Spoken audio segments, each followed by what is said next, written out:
I got a message on my Twitter feed, and it was the weirdest thing I've ever seen. It came from the National Psychiatrist League, the NPL, and it said that after 3 years of research, they had come up with a really interesting finding. They said that 1 in every 5 Americans is weird.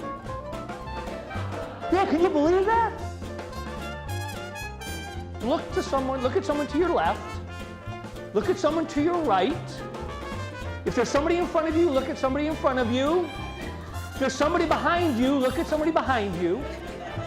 How many people think that the other people are normal? That means you're the weirdo. You can go in there and get your handwriting analyzed. They do it by computer. You sign your name to a sheet of paper, they pop it into a computer, kicks out all sorts of interesting information about you. It's a little pricey, it's like $300, but I did it. Turns out I'm gullible, easily fooled, and susceptible to con men and scam artists. So money well spent. Don't negate the importance of humor. And you don't know what people are dealing with. They could be having relationship problems, they could be having problems with their kids. Maybe their work is rough on them, so they get a chance to escape for a little while they're in a comedy club. I thought, oh, this is kind of cool. So I actually am doing some sort of a service. Laughter is an involuntary reaction to mirth with an audible vocal expulsion of air. Why is it so important then? It increases job performance. It helps connect one person to another. It cuts down the distance between people. It sends more oxygen to the heart and the brain. Laughter is believed to release endorphins. Not the endorphins, not Ralph and Cynthia Endorphin who live down the street and go to the hospital once a year for their couple's colonoscopy. Not them. Endorphins improve that overall sense of well-being. They temporarily relieve pain. They help strengthen your immune system. Endorphins can improve creativity, and they can even help with problem solving. And believe me, we got a lot of problems in this world. There are financial implications associated with laughter.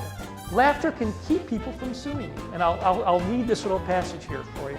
Patients don't file lawsuits because they've been harmed by shoddy medical care. Patients file lawsuits because they've been harmed by shoddy medical care and something else happens to them. What is that something else? It's how they were treated on a personal level by their doctor. We've had people come in saying they want to sue some specialist, and we'll say, we don't think the doctor was negligent. We think it's your primary care doctor who is at fault. And the client will say, I don't care what she did.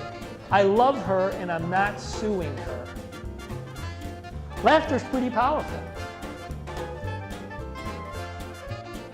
You don't have to be a comedian to do that. Now, for those younger people, this is Bob Hope.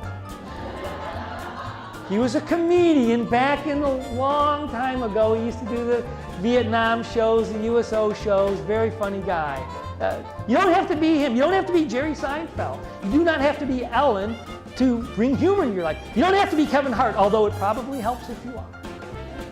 If you're going to try to bring humor in your life, try it with everybody. Try it with the girl who's checking you out at the grocery store. Try it with the guy who delivers the pizza to you. You don't have to try it with this guy. I don't recommend that. But you want to practice all the time, and so it becomes second nature. You have to make an attempt. You have to try. And don't also be put off by people's appearance. Some people have a resting bee face. Some of the younger people know what I'm talking about. Resting angry face. Don't be put off by that, because sometimes they can be the people with the biggest sense of humor of all.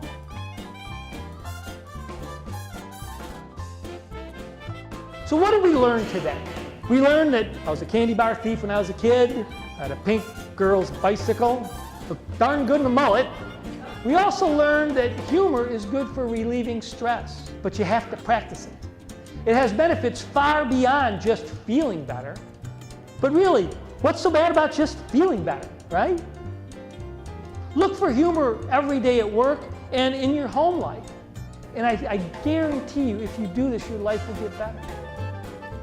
And the best part about that is if we all did this, think how much different the world could be. if we all just backed off a little bit and tried to figure out how to find some place to laugh, some place to smile, we could change the world if we just started to use humor a little more often. Smile a little more often. So what I'd say is, take a shot.